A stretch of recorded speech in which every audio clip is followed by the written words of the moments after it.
Welcome to Sound of Resistance channel. The Russian military recently admitted that it could not bear the burden on its shoulder in southern of Ukraine. The radical decision taken by the Russian army in the south of Ukraine in the past days shocked the whole world. Russia announced its withdrawal from Kherson.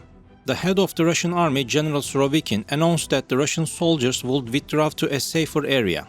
Russia's statement in Kherson fell like a bomb on the agenda. Numerous anti-Putin people said that Putin once again bowed their heads with his decision to withdraw from Kherson. But those who support Putin's decision to withdraw the Russian army to a safer area are substantial, expressing that the withdrawal in Kherson was carried out on time. The attacks of the Ukrainian soldiers were also a good decision to reduce casualties. The Ukrainians, on the other hand, burst into tears of joy when they beat the Kherson walls with countless attacks, which they had dreamed of for months, and that these determined struggles were successful.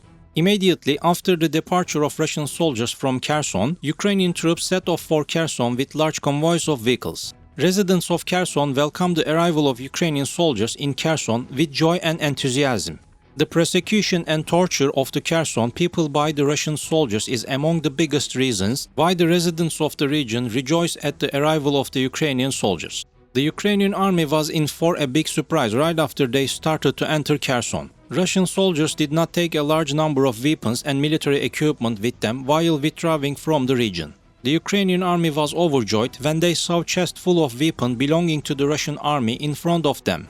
Ukrainian President Zelensky described Kherson's liberation as the beginning of the end. President Volodymyr Zelensky marched triumphantly through the streets of the newly liberated city of Kherson on Monday, hailing Russia's withdrawal as the beginning of the end of the war. The recapture of the Kherson from the Russian army was one of the Ukraine's greatest successes in nearly 9 months of war and dealt another bitter blow to the Kremlin. Ukraine's success in Kherson could serve as a springboard for future progress in the occupied territories. The United States made comments on the right of the Ukrainian army to push back Russian soldiers from Kherson. President Joe Biden called it a significant victory for Ukraine. Speaking on the sidelines of a 20-member group summit in Indonesia, President Joe Biden said, "I cannot but applaud the courage, determination and capacity of the Ukrainian people and the Ukrainian military.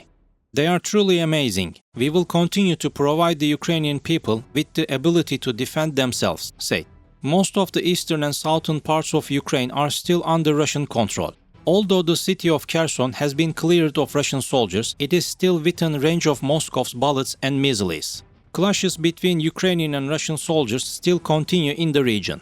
In the news from Russia, it was reported that the town of Oleshki, located in Russian territory across the Dnieper River from Kherson, came under heavy artillery fire. Zelensky continues to intimidate Russia. Ukrainian President Kherson walked the streets with his chest back.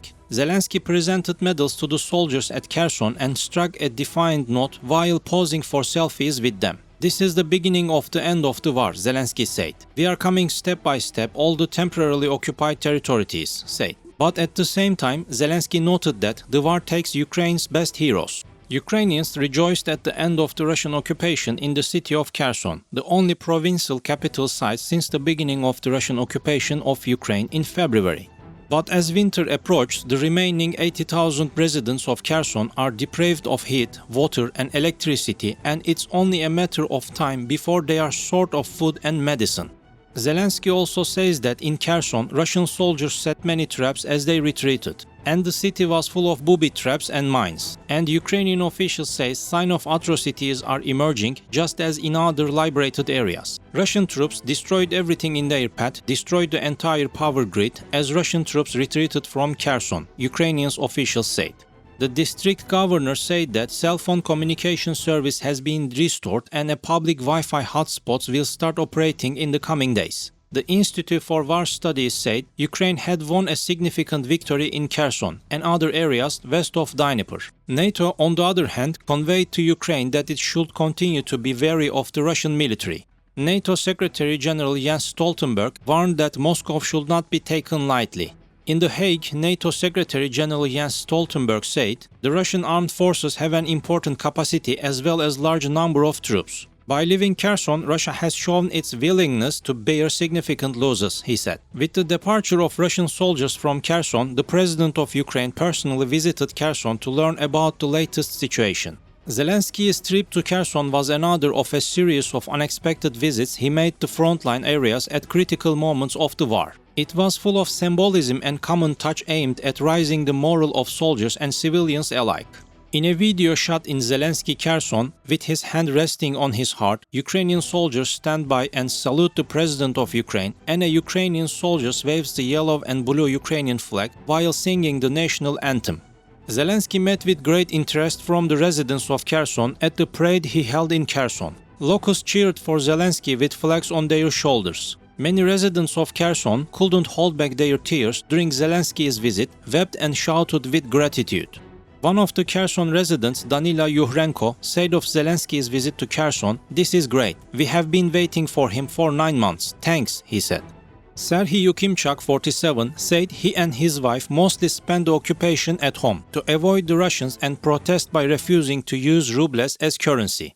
Kremlin spokesman Dmitry Peskov declined to comment on Zelensky's visit, except to say, "You know it's Russian Federation territory." In addition to the Crimean Peninsula in 2014, Russia announced earlier this year that it had illegally annexed the Kherson region and 3 other Ukrainian provinces. In his speech, Zelensky said that Ukrainian investigators in Kherson have already documented more than 400 Russian war crimes and have found the bodies of both civilian and military personnel.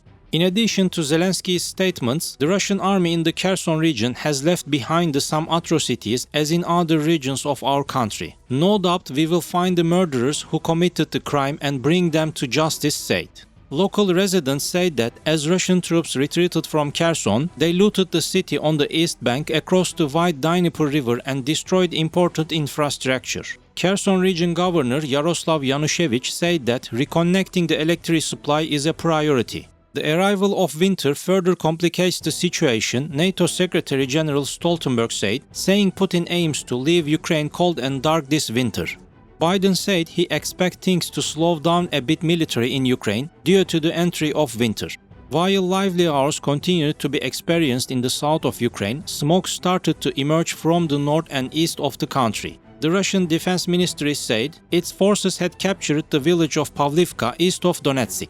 Several Ukrainian officials have reported that there have been violent clashes in recent weeks. Regional Governor Serhiy Haidai said Kiev forces recaptured 12 settlements in Luhansk, another eastern region illegally annexed by Moscow.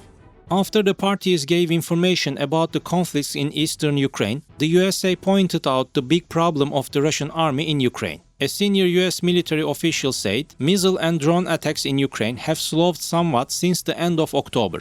The official said he didn't know the specific reason for the drop in missile and drone attacks, but noted that Russia's stockpile of weapons, especially precision-guided munitions, continue to dwindle. The arms shortages that the Russian army has been experiencing in Ukraine lately have reached uncontrollable proportions. Especially with the inclusion of newly mobilized soldiers in the Russian army, it accelerated the emergence of the shortage of weapons. Although the Russian army has a shortage of weapons in Ukraine, the Ukrainian army doesn't intend to stop its attacks on the areas occupied by Russian soldiers. There are many who think that the arrival of winter in Ukraine means that the conflict will decrease. But Ukraine's allies have expressed that they will continue to support the Ukrainian army in any possible clashes against Russian soldiers, no matter what. Thank you for watching us.